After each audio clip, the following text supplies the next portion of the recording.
suspension. Ouais. Au niveau des blessés, où est-ce qu'on en est? Alors,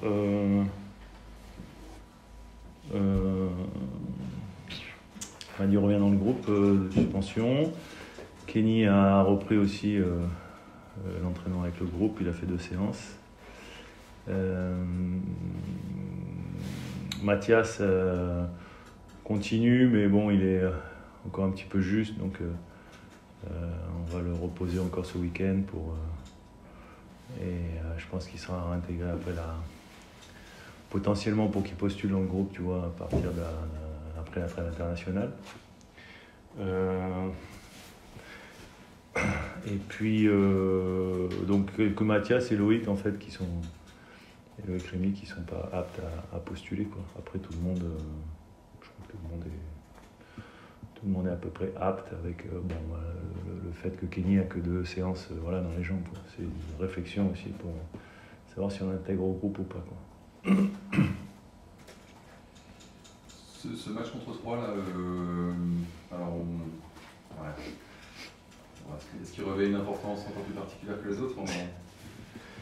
Ah ouais, alors après, bien sûr, il y a toujours 3 points en jeu, mais il est évident que quand c'est un adversaire direct, effectivement, ça fait des grosses différences. Donc, on sait on parle de ce championnat à 6 équipes depuis un petit moment déjà. Ils sont dans ce championnat-là avec nous, donc forcément, c'est un match très important, ouais, effectivement. C'est une équipe qui a la particularité de ne pas aller très bien non plus. Ouais, enfin, c'est vrai qu'ils restent ils sont pas dans une très très bonne dynamique, même s'ils ont fait un bon match quand même contre Monaco. Et qu'il avait réussi à prendre un point quand même à Monaco, donc chose qu'on n'avait pas faite. Donc c'est la preuve, c'est une équipe en plus qui marque quand même pas mal de buts pour une équipe qui est classée 19e aujourd'hui, puisque je crois qu'ils sont 12e ou attaque ou 13e attaque du championnat, mais qui encaisse un peu plus que nous. Donc voilà, c'est une équipe qui peut être dangereuse. On l'a pas mal étudié, on connaît ses qualités et ses faiblesses, et c'est vrai que c'est une équipe qui va certainement nous proposer des choses et essayer de nous mettre en difficulté, parce que pour eux c'est un match primordial aussi, quoi. Vous êtes entraîné tous les jours cette semaine, là, c'est bien ça? Ouais. Ça c'est pareil, est-ce que c'est le signe que s'il en manquait un, que vous prenez absolument pas ce match à la légère? Est-ce que vous le préparez comme une petite finale déjà? Non, on le prépare comme un match très important, comme on a préparé le match de Strasbourg, mais comme on a préparé tous les matchs en fait. Quand on a préparé le PSG, on avait la volonté d'aller chercher quelque chose, et pourquoi pas de faire un grand exploit. On n'a pas réussi à le faire, on a été proche.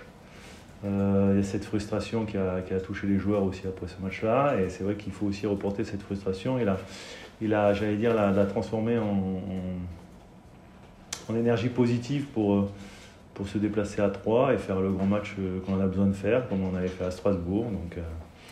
Donc tous les matchs revêtront une importance chaque week-end. Ça va être une bataille qu'il faudra essayer de gagner pour prendre des points et sortir de la zone dans laquelle on est, quoi. Est-ce que tu sens un groupe toujours frustré avec la volonté avec la volonté de reporter cette frustration, justement? En tout cas, je l'espère. Après, les joueurs, ce qui est bien aussi, c'est qu'ils arrivent à tourner la page aussi rapidement. Après, le jour après, j'espère que tout le monde s'est refait une santé morale, mentale, et c'est important parce qu'on a besoin de toutes ces énergies positives pour aborder ce genre de match.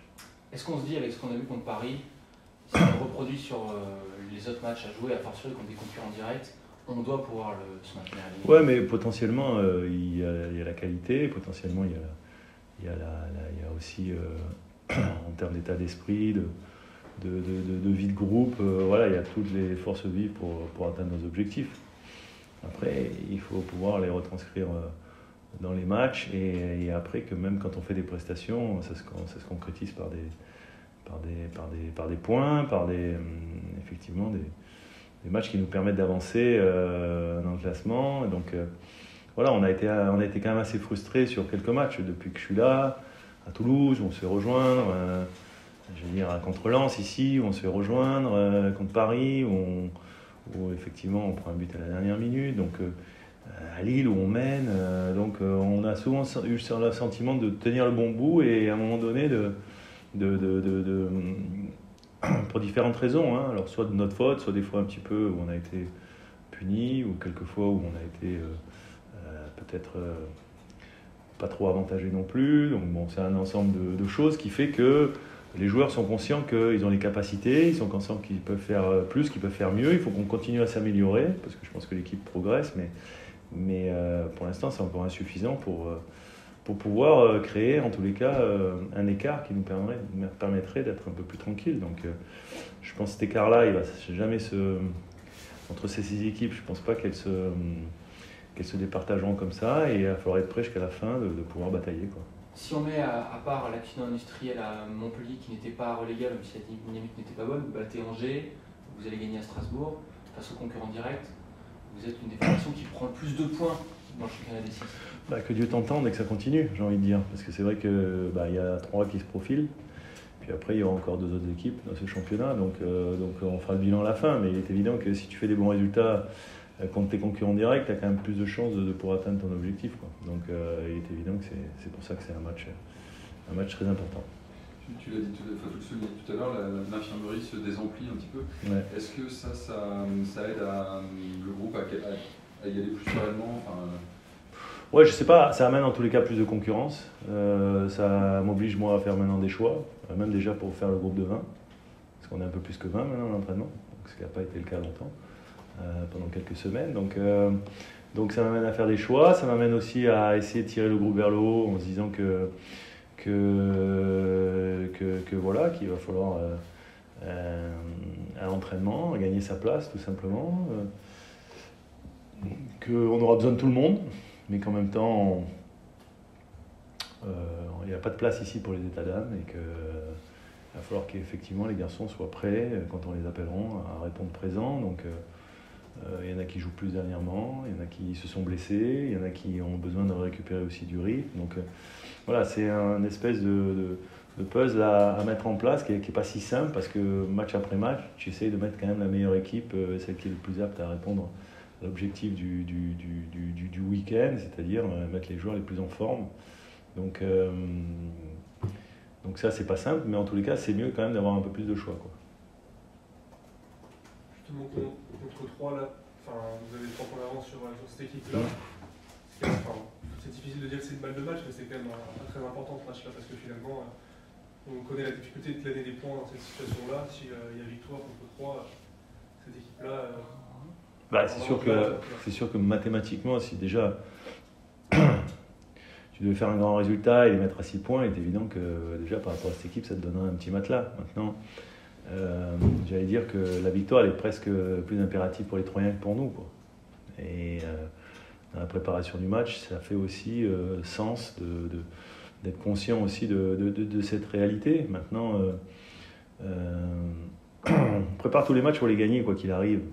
Après, il y a des scénarios de match, et on l'a vécu contre le Paris Saint-Germain, qui font qu'à un moment donné, il faut peut-être aussi être capable de pouvoir gérer des situations un peu plus, en étant un peu plus pragmatique et un peu plus calculateur. Peut-être ce qu'on n'a pas fait contre les Parisiens. Donc voilà, après, comme j'ai dit, je ne peux pas en vouloir à mon équipe de vouloir aller de l'avant et de vouloir gagner un match. Mais en tous les cas, ça doit être quand même des enseignements qui doivent nous faire avancer et qui doivent aussi permettre à l'équipe de grandir et de prendre de la maturité, parce que dans ce genre de match, la gestion des émotions, la gestion des situations, elle est très importante, quoi. Elle est primordiale. Vous avez regardé revisionné le match aller ? Le Brest 3 ? Ouais, non, pas encore. Non. Je vais le regarder. J'ai regardé leur dernier match, mais je n'ai pas regardé le match aller parce que bon, c'est toujours un petit peu différent. On n'est pas forcément dans la même dynamique et tout ça. Mais je jetterai un œil. Ouais. Pourquoi ? Il y avait eu quoi ? Non, parce que c'était un match important. C'était le match d'avant la trêve. C'était la première victoire à domicile, je crois, si je ne dis pas de bêtises. Une histoire de penalty. Ouais. Une histoire de penalty, ouais, effectivement. Ouais, non, j'ai pas. Mais je sais qu'il y avait une bonne entame, parce que j'en ai quand même parlé avec le staff qui avait vécu ce match et qu'il avait géré. Il y avait une bonne entame et que la fin du match avait été difficile. Mais bon, on sait que ça sera difficile de toute façon. Ça va être un match compliqué. Je pense que les Troyens, c'est une situation où ils vivent peut-être eux, en tous les cas, comme ça, comme une balle de match aussi, comme tu l'as dit. Donc, c'est évident qu'ils vont forcément préparer ce match comme une véritable finale de coupe, quoi. Tu disais qu'ils marquent des buts, c'est vrai, ils en prennent énormément aussi. Ils ont pris un de moins que ils ont 59, donc 59, Angers 60, c'est 2 pires défenses. Là pour le coup ça a dû être vu à la vidéo, les opportunités qu'ils peuvent s'offrir. Ouais, alors paradoxalement ils jouent quand même avec une défense renforcée parce qu'ils jouent avec 3 défenseurs centraux, ils jouent dans les couloirs, une animation qui est un peu proche de ce que peut faire Lens ou Clermont dans les animations, enfin sur le papier on va dire. Après, chaque match a sa vérité, donc effectivement, est-ce qu'ils vont changer ? J'ai regardé aussi, j'ai vu que leur dernier match qu'ils avaient gagné, je crois qu'ils étaient à 4. Donc peut-être que du coup c'est possible aussi. Nous en tous les cas on s'attend à tout, on prépare notre match en sachant qu'il peut y avoir un autre système qui va nous être proposé, c'est possible aussi. Donc voilà, il faut que nous en tous les cas on soit prêts et c'est surtout... Être prêt, c'est surtout dans la tête qu'il faudra qu'on soit prêt, quoi. Et qu'on se rappelle de ce qu'on a fait à Montpellier, qu'on se rappelle de ce qu'on a fait à Strasbourg, dans l'approche du match et dans tous les cas dans la préparation du match, où je pense qu'il y a une grande différence. Alors si en tous les cas le couac de Montpellier peut nous permettre d'avoir grandi pour préparer ce genre de match, ça serait une bonne chose.